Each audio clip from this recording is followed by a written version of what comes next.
So welcome back. We left the last lecture, the point where we said that not every norm space is a Hilbert or rather inner product space. So if the norm satisfies the parallelogram law, only then can we say that it is coming from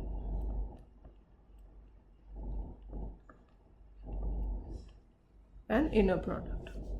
But when it does, then how, suppose you know this one is expressible only in terms of a norm. So you're given a norm and you know that this norm satisfies this condition 1, which is the parallelogram law.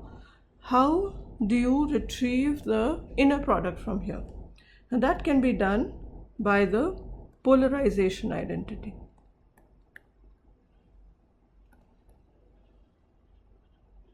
What does it tell you? It tells you how to write the inner product given this. So if is a norm space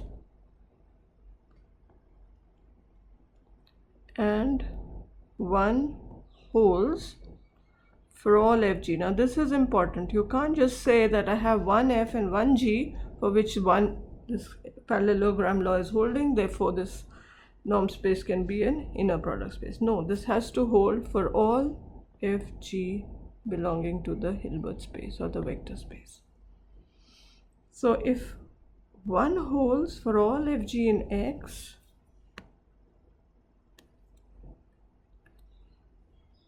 then you can define the norm, the inner product, in this way. This is the polarization identity and it comes like this. I need space 1/4.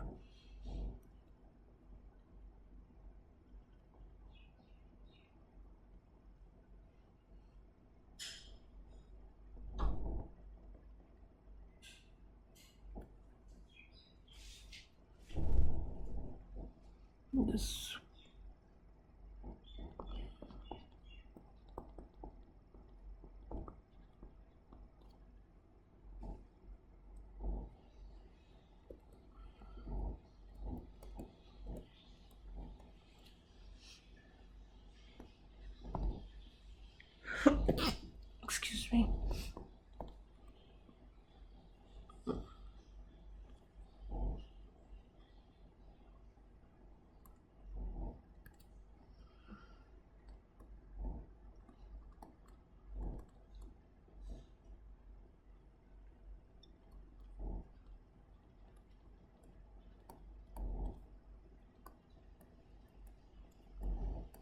This define if X is real, inner product on X such that the norm is coming from this.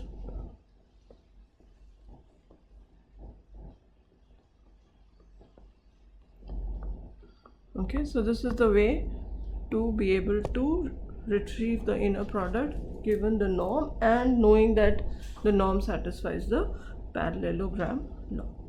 Okay, so let's move on now from here. In matrix spaces, you have the notion of separability. And Hilbert space is a matrix space where the matrix is given by the norm or in turn by the inner product. So we have the notion of separable Hilbert spaces. Turns out for most applications these are the really useful ones. So in many texts and many papers you will say always assuming that the Hilbert space is separable.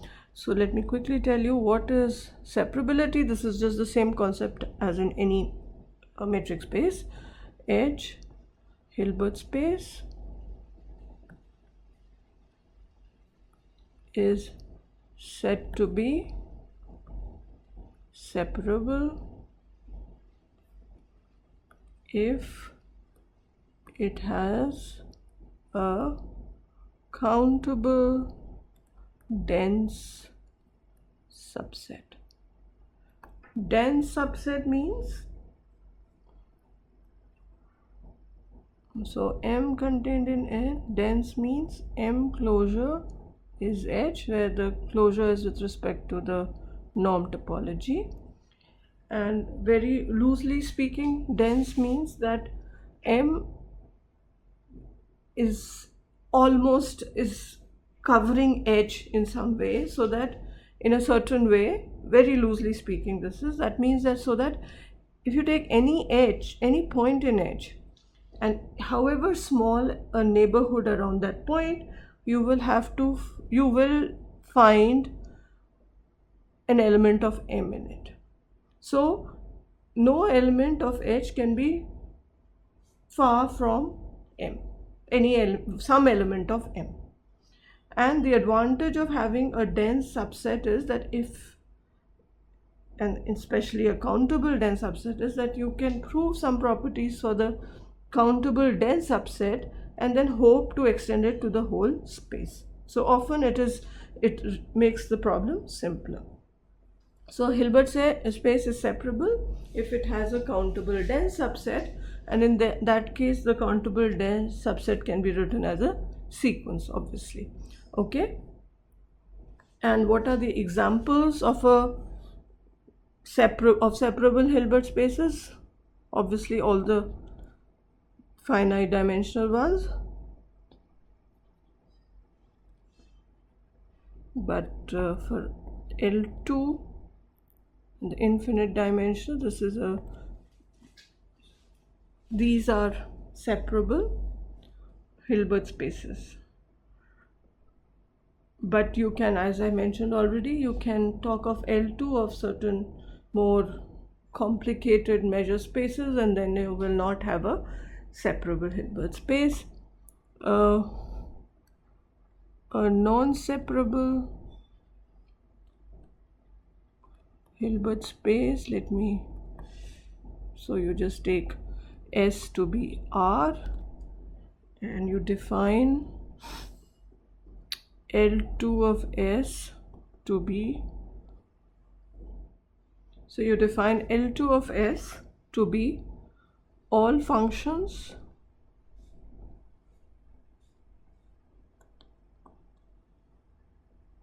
defined on R such that f of x is non-zero for only countably many x's. Okay, I'm not going to actually verify for you that this is non-separable, just so you know, and then you can, this is easily a vector space, and you define fx fy to be, I'm sorry, not fx, the inner product in the usual way, but now the summation is over all S.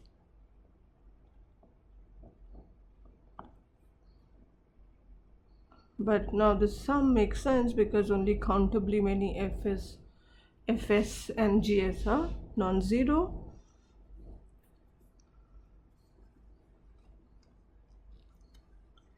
This makes a non-separable Hilbert space, and actually you can and then of course you can, so with this inner product, and then you take a completion, of course, with the appropriate requirement, and you could replace S, I have taken as R, as any uncountable set. Okay, and this would give you a non-separable Hilbert space. So we'll revisit separability again, but most people will just work with separable Hilbert spaces and applications. So if you don't want to go there, That's okay, as long as you're happy with separability. Okay, so now let's talk about subspaces. A vector space has a subspace, and this will lead us to the one most important property of Hilbert spaces, which is the closed subspaces are complemented, orthogonally complemented. Okay, so so suppose you have M contained in a Hilbert space H. So now we are only working with Hilbert spaces, not with inner product spaces for now. So if M is a vector subspace, a linear subspace,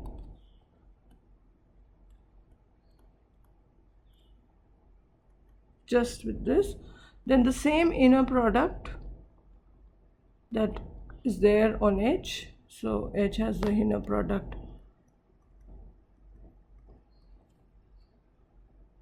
makes M also an inner product space, but it's not a Hilbert space. It may not be complete. So there is a norm on M, so it's a norm space, but it may not be complete. To ensure that it is complete and therefore a Hilbert space in its own right, we take M to be closed. That is, M is M closure with respect to the norm coming from the inner product. That is, M contains all its limit points. And then M with this inner product is a Hilbert space itself.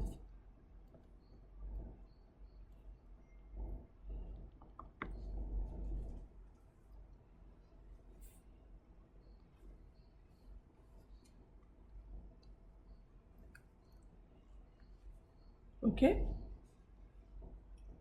so if you fix N, so for an example, a simplest example, you take our favorite Hilbert space L2 of square summable sequences. I will write it again.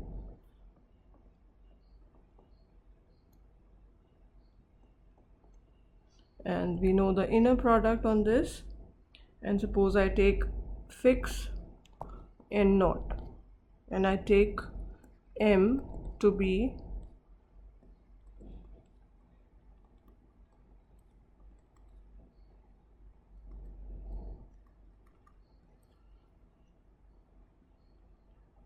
so all zeros after the N naught. Then M is a closed subspace of L2. In fact, you can identify M with C N naught, but let's not worry about it. So these are the subspaces, the closed subspaces of a Hilbert space that we will be really concerned with for the next few minutes. One or two notions, let me say that. So in a H is a Hilbert space and you have M, any subset of H,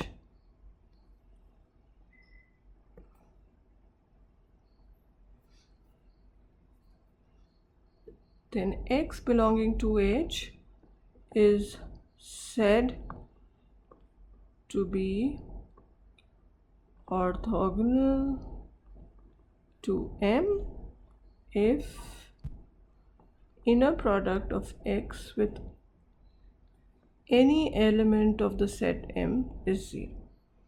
And for X, Y belonging to H, X is orthogonal to Y if inner product of X and Y is 0. So you can see here is this imitation with orthogonality and the dot product. This is important for the Hilbert space. Okay, and from now on going forward, M we will usually just denote a set, and a Hilbert space will be a subset.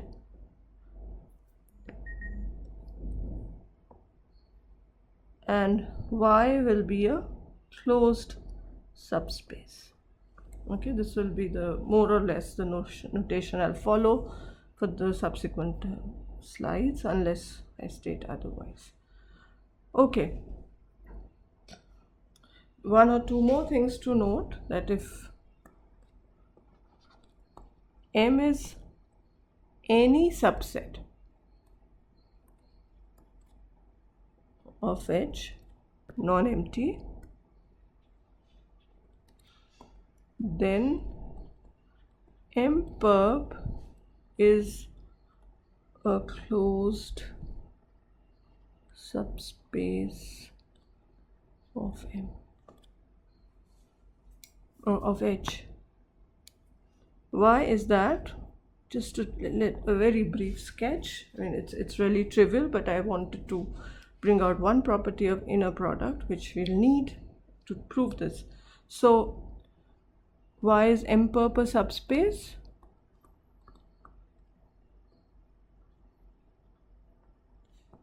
Because obviously if y1, y2 belong to M perp, I have not told you what M perp is. Sorry, let me just rewrite this. M perp is a closed subspace of H, where what is M perp?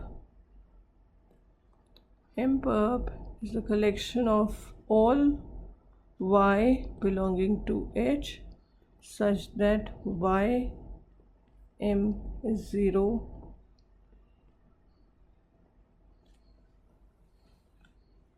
So all elements of H which are orthogonal to M form the subspace or form the collection M. Okay, so and M perp is a subspace. That's easy to see because of the properties of the inner product. And M perp, so there is no need for M itself to be a subspace. M perp will always be a subspace, because obviously if y1 and y2 are in H, then y1 plus y2 will also be in M perp. Okay, and M perp is closed. Why is M perp closed? So how do we prove closure? So you take let y naught,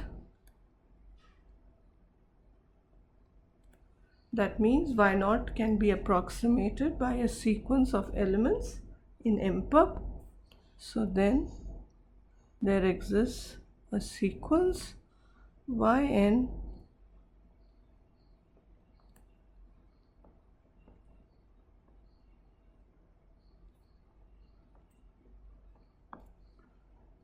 okay. Now each yn is in M perp.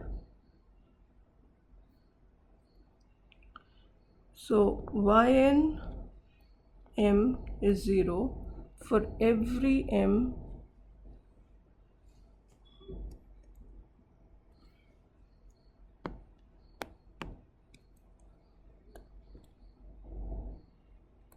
and this is true for all N. Okay, now our claim is that yn z must converge to y naught z. How do we do that?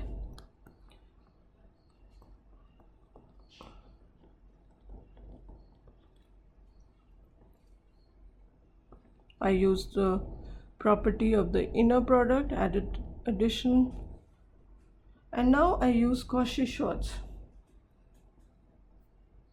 So this is less than norm yn minus y naught norm z by Cauchy-Schwarz inequality. Okay, and therefore this goes to 0 because yn is converging to, so therefore y and z converges to y not z. So this is continuity of inner product.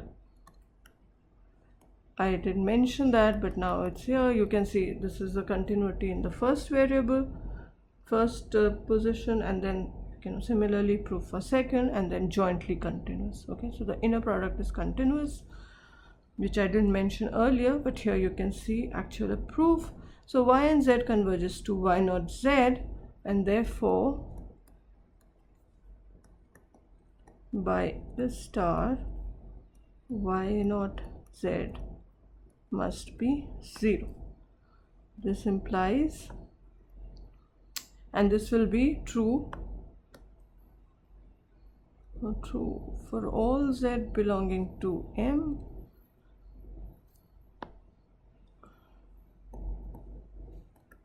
Therefore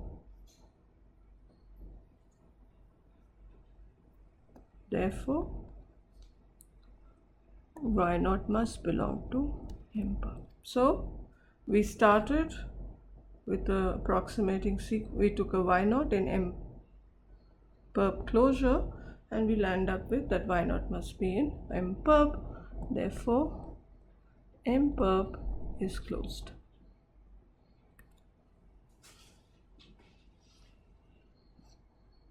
Okay, so M perp is sometimes some kind of an annihilator, and this notion does exist for general normed and Banach spaces, but in a different way, not exactly the same way. So this, in that sense, with this inner product, this is unique to Hilbert spaces. So what we have said is that whatever subset M might be, as long as it's non-empty, M perp is always going to be a closed subset. Okay, and now I want to prove something which we take always for granted, for Part-2. So suppose I have, this is R2, and I have, or H you might consider, and I have a subspace Y. Okay, here if you are infinite dimensional, I don't say anything about closed, but suppose this is a closed subspace, and I have a point, so this is H, the whole thing, and there is a point x naught outside Y. Y is this line passing through 0. Now how do I calculate the distance? There is a notion of distance of a point from a set in any matrix space. So distance of x naught y in general is inf of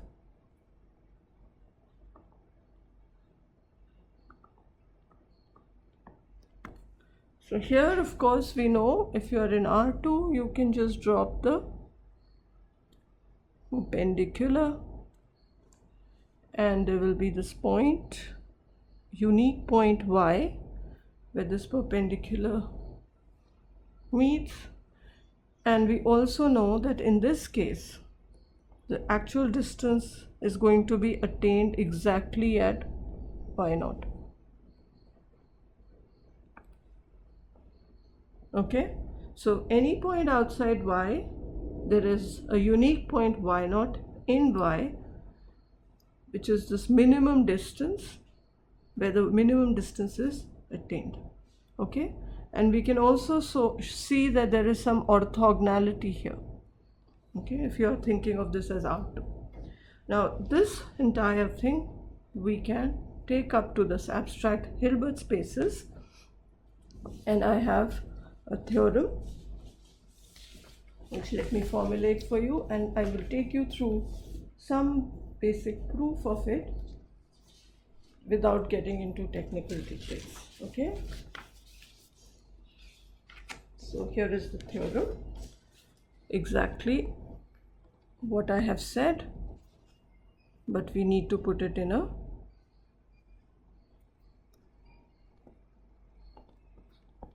setting for. So let H be a Hilbert space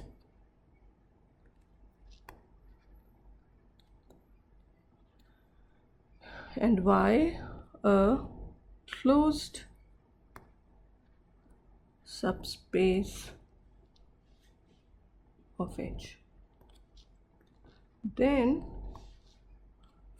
for every x belonging to H, there exists a unique y belonging to Y. Let me call it a y naught. Let it be. Such that if I define delta to be the inf of norm x minus y tilde such that y tilde belongs to y, and this is norm x minus y. So this is actually attained, this is minimizing. Moreover, if I define z to be x minus y, then this is orthogonal to y. Okay, so let's do a brief sketch of this proof. This is sort of capturing the sense that we want for Hilbert spaces to have from R2 or R3.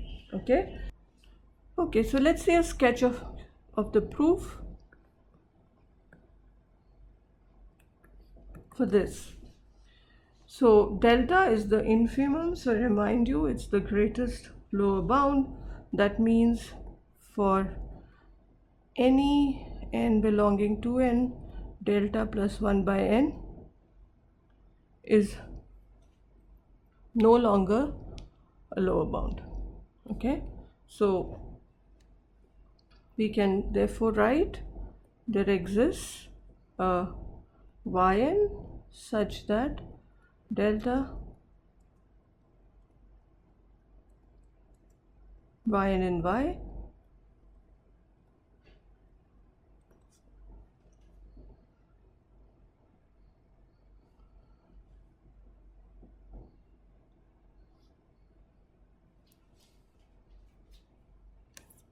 and so I have a sequence, thus we have a sequence yn in y with delta n equal to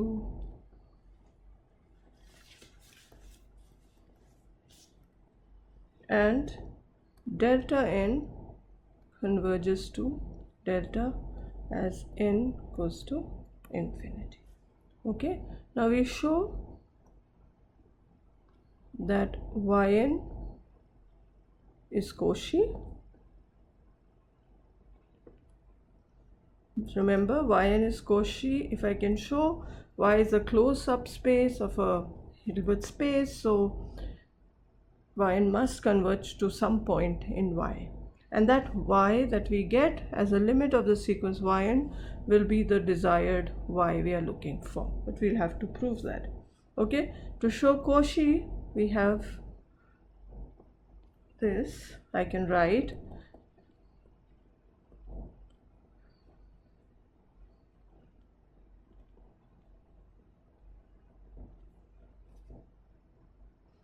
okay, which I write as, and now I will make use, let me do everything with a square, use parallelogram law. So f is yn minus x, g is ym minus x, so I can write this as 2 times norm yn minus x square plus minus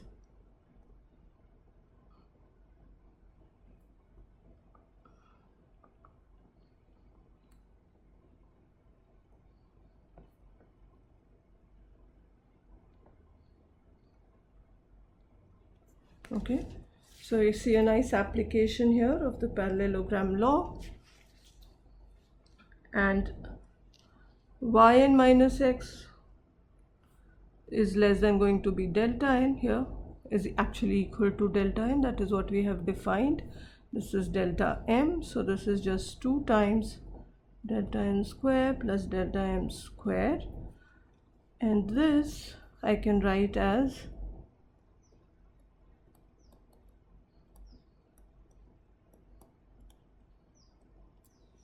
there is no, oh okay, there's a 2 here because I've taken 2 outside.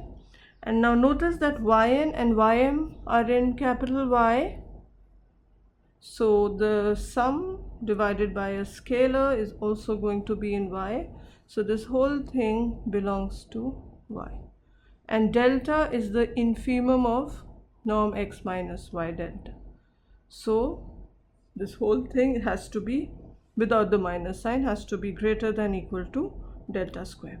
Okay, so I get this easy estimate.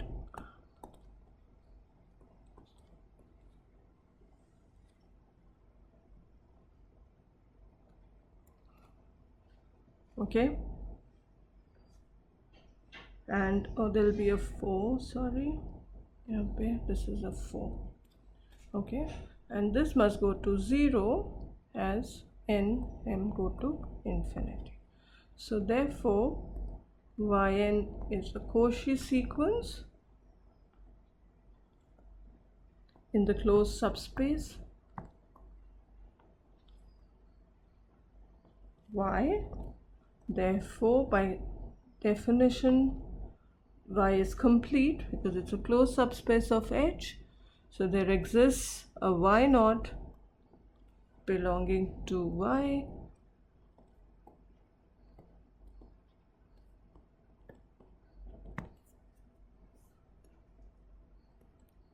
okay. Now we can use similar techniques to prove Y naught is unique. That's not hard to do. Maybe I'll just skip it. So you just take, suppose there exists another y1 such that delta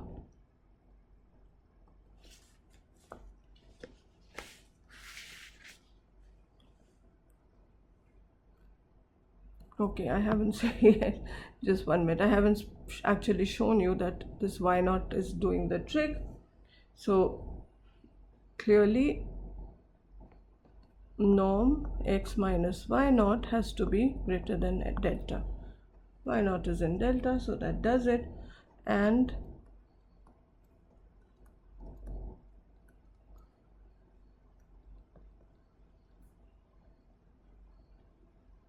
triangle inequality, and this is equal to delta n plus norm yn minus y naught, and this will go to delta as n goes to infinity. So this implies norm x minus y naught has to be actually equal to delta. So this y naught is the what we were looking for. We wanted a unique y. Abhi we don't have a unique y, but we have one y for which this delta is actually equal to norm of x minus y. The infimum is attained at this y. So 2 points remain to be proved, that y is unique and that z is actually, z if we define as x minus y, is actually orthogonal to y. So uniqueness I just started proving earlier, so that is, again we can use, suppose there is another y, so if there exists y1 such that this happens, then you can just again apply parallelogram law to show. Okay, so I'll leave that for you to do. And let's show orthogonality.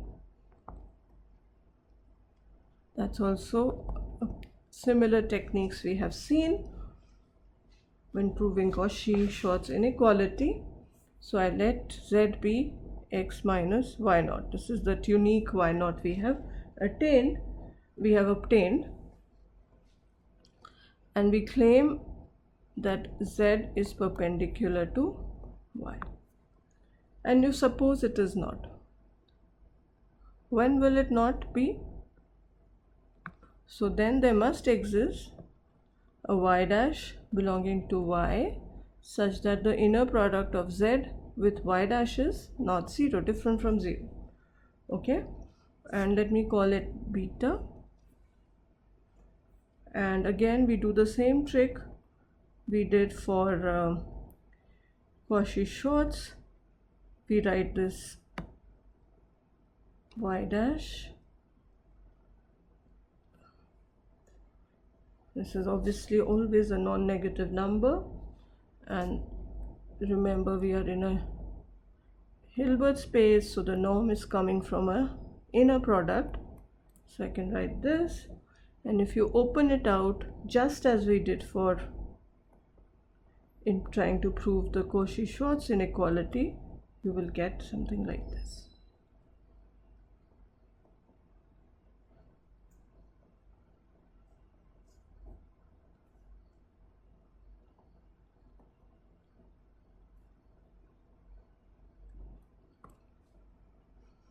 Notice, because we have said there is a y dash belonging to y such that this is not 0, this automatically tells me that y dash cannot be 0.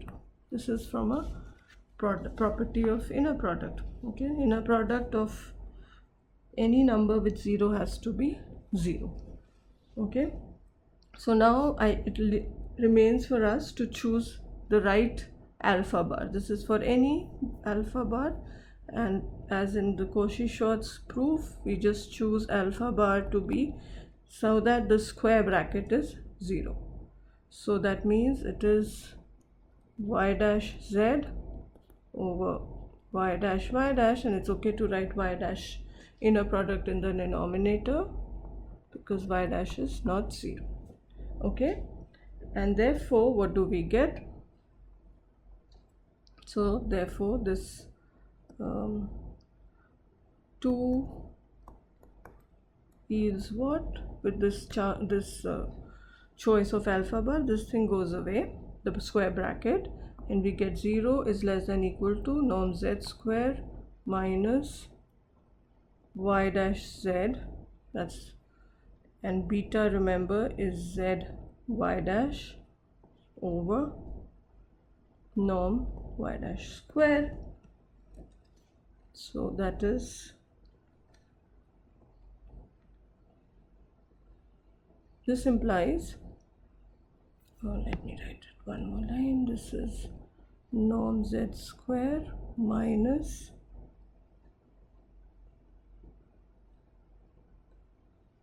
mod z y dash square over norm y square. Okay, now remember we have written z as x minus y naught, and we have shown that norm of that is exactly delta. So this is delta square minus z y dash square over norm y square.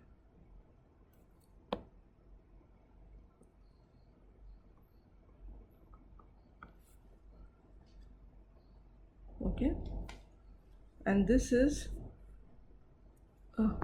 0, not 0, I just have this number. So norm of z minus alpha y dash is less than delta square minus some positive number here, and that's strictly less than delta square.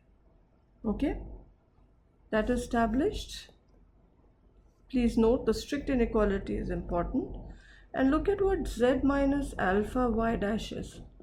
That's x minus y minus alpha y dash. So this is x minus which is x minus some y tilde, where y tilde belongs to y. Therefore, by what delta was initially, this is norm, this has to be greater than equal to delta. So if you combine 3 and 4, give a contradiction. Therefore, the contradiction is now coming from this supposition that z is not orthogonal to y. So therefore, z must be orthogonal to y. And we have proved this result. Now this is a very important result in Hilbert spaces, not available in general norm spaces. You can make, so if H is a Hilbert space and Y is a closed subspace of H, then for every x, the distance is actually attained at a point in Y and it's orthogonal. And this is the picture you should remember, which we take for always in 2D in our Euclidean test. Okay, and this we are able to extend in some sense to a general Hilbert space. Okay, and the consequence of this result is very, very important. That is the one of the striking properties we have for Hilbert spaces, which can be said that every closed subspace of a Hilbert space is complemented, which means orthogonally complemented. Okay, so let me just give you briefly what I mean by that. So first observe this. If y and z are perpendicular or orthogonal in H, and I write x is y plus z, then norm of x square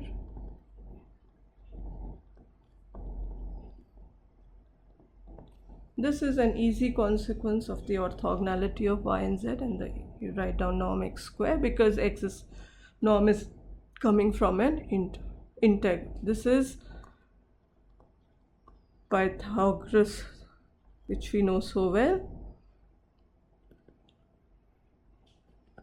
and here we are able to do this for general Hilbert spaces. So you have y, you have z,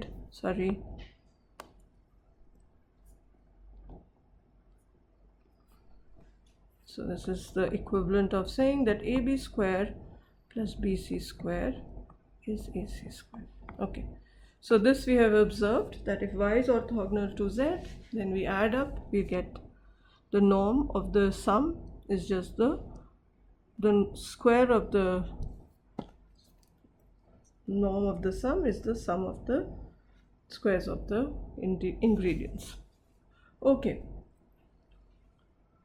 this is the theorem which we want to prove now. I may not prove it for you, it is apparent. There's nothing much left to prove.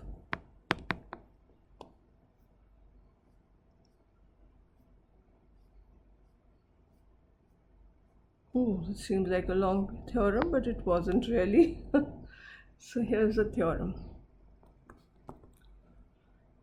Let y be any closed subspace of a Hilbert space, then H can be written as a direct sum of y and its orthogonal complement.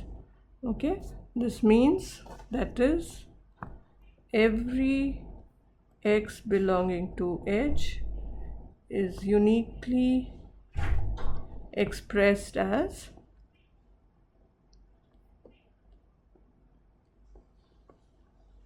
where y belongs to y and z belongs to y. Okay, and this is really a direct consequence of what we have just done, because from that previous proof you have seen this: if x belongs to H, then there exists a unique y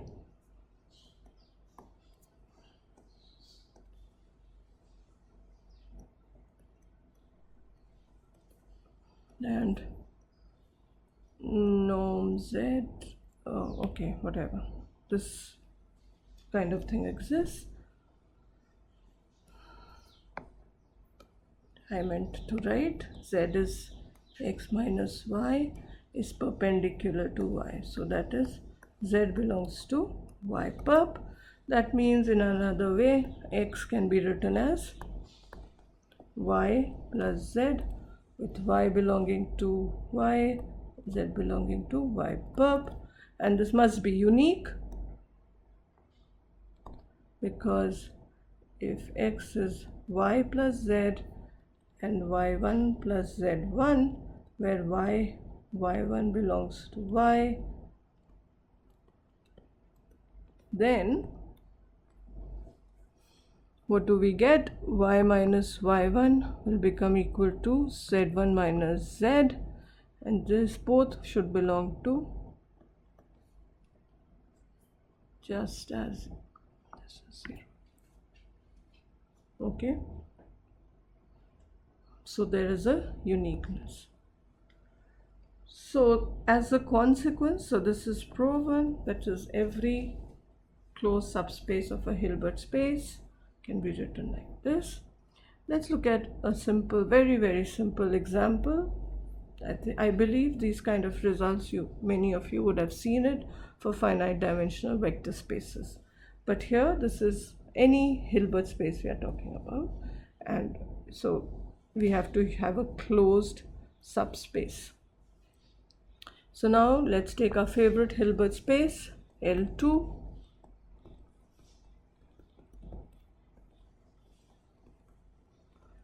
And let me write a subspace.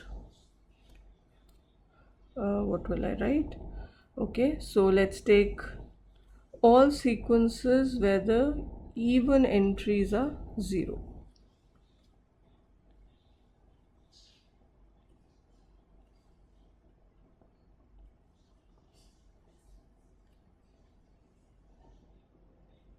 Okay, or I don't need to write this. Let me just write belonging to L2.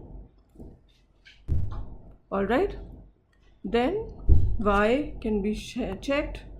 Y is a closed subspace of L2.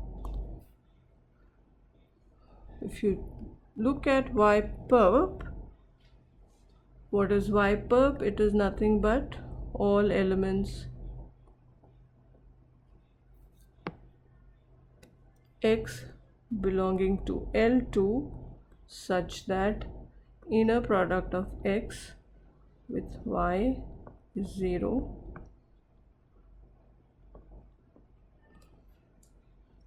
right? And that means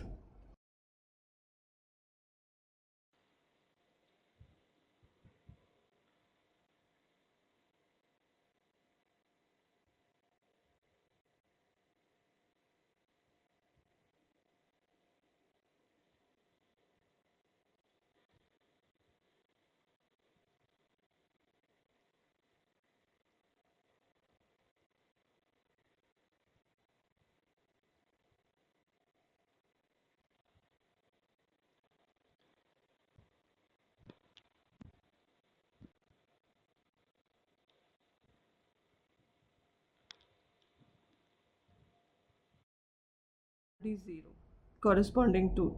So if you take the odd ones to be 0, so xi, if you make 0 for I odd, then you're guaranteed the 0.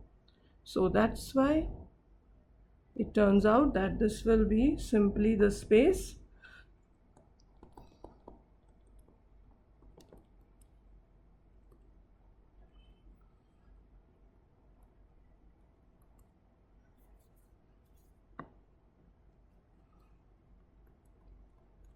for I going from 1 to so on.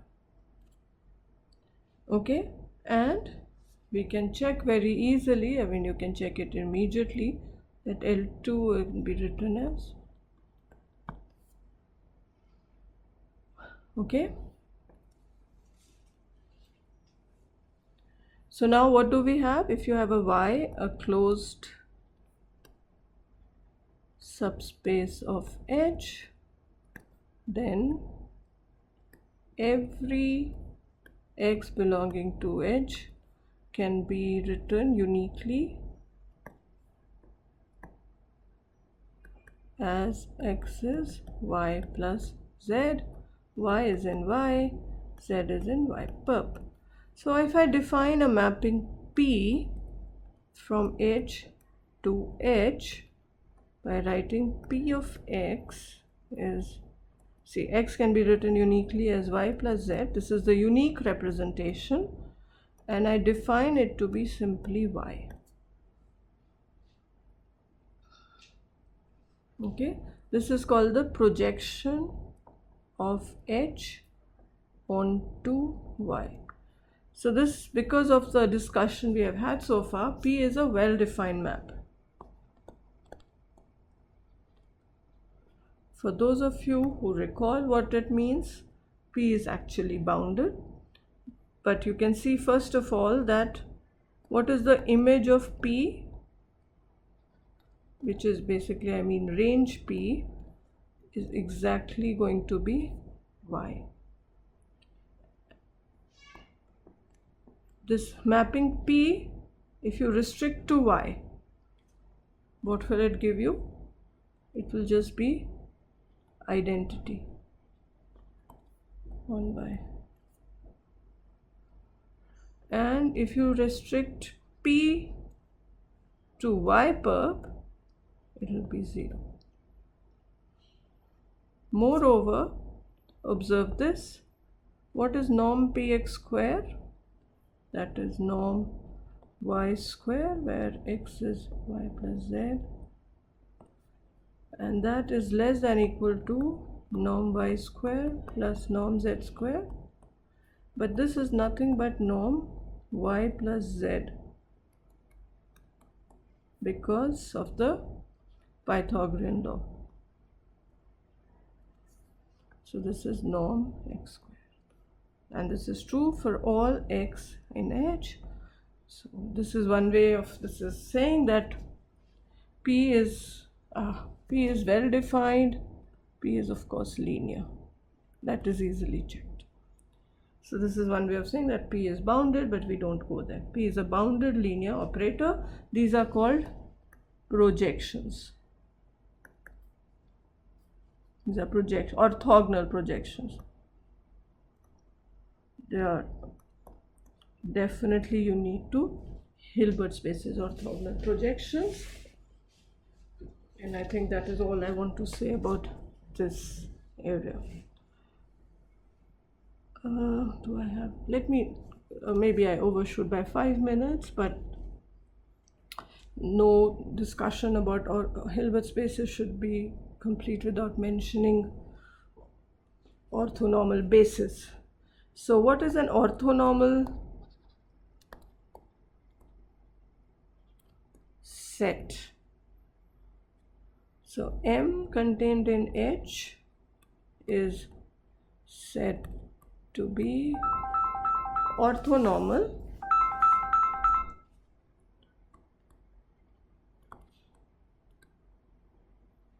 if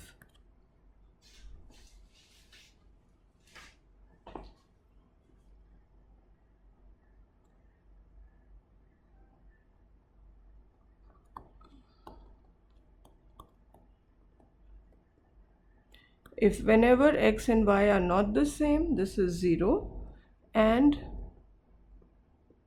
this is 1. Okay. An orthonormal set is necessarily linearly independent.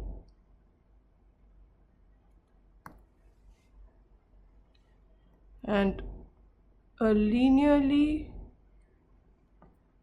independent set can be transformed to an orthonormal set by using the Gram-Schmidt orthogonalization process. I will not go into that, but I believe in any basic course on vector spaces you would have seen what it means. The same thing extends here. Okay. One more thing about orthonormal sets, which I will not prove, but it's very, very important. In a separable Hilbert space, any orthonormal set is necessarily countable. It cannot be uncountable, which means it can be, M can be then listed as E1, E2, so M is the orthonormal set. Of course, it's finite, there is no issue. This is about infinite. Okay, then let me tell you why these orthonormal sets are very, very important in the study of Hilbert spaces. So first thing is Bessel's. I will just stop after this. I'm not going to. So Bessel's inequality. So if En be an orthonormal set sequence in an inner product space,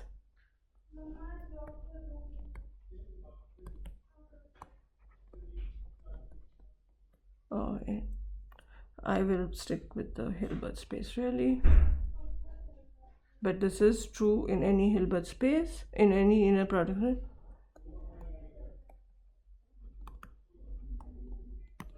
Then for every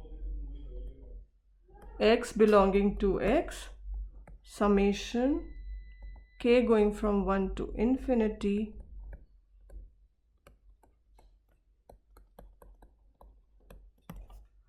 Okay, this is easily proven using just orthogonality and properties of inner product. And I will stop with defining what is an orthonormal basis, and I'll do it only for a separable Hilbert space. Okay, let me do it for everything, and then I'll say a subset M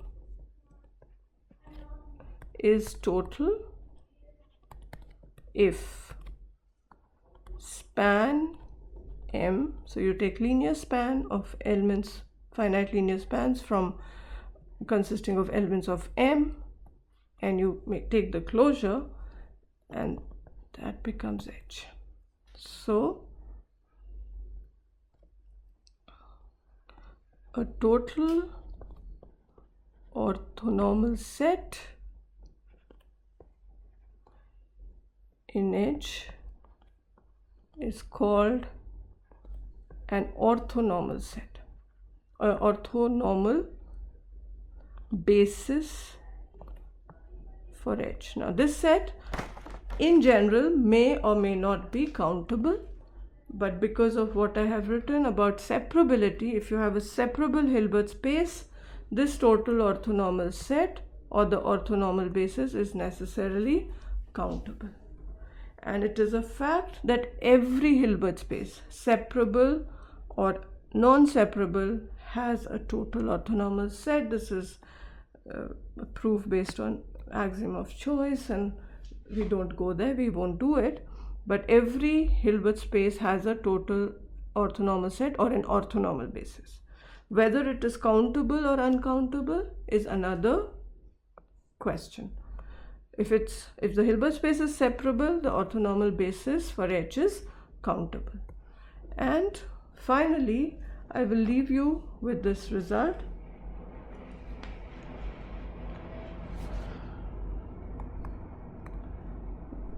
Let H be separable Hilbert space and orthonormal set M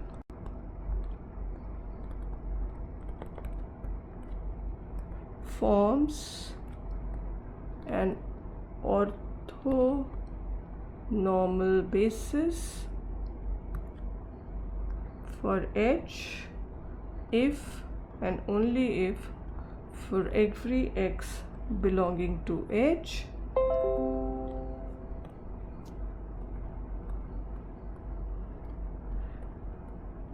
the inequality in the Besser's inequality I wrote is actually equal to the norm, it is attained, and this is also equivalent to,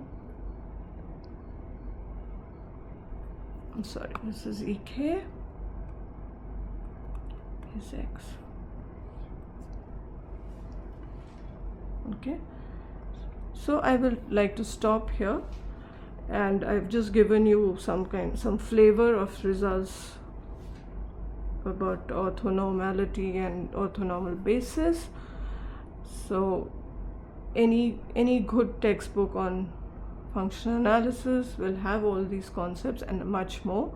So I would urge you to look at those if you have any further queries, and of course you can contact me. Krezig, Functional Analysis by Krezig is a very simple book to read for beginners or people who want to brush up concepts they have forgotten. So I would recommend that but not for experts. Okay, definitely there are better, more advanced books which you can look up for these things. Thank you for your patience. Bye bye.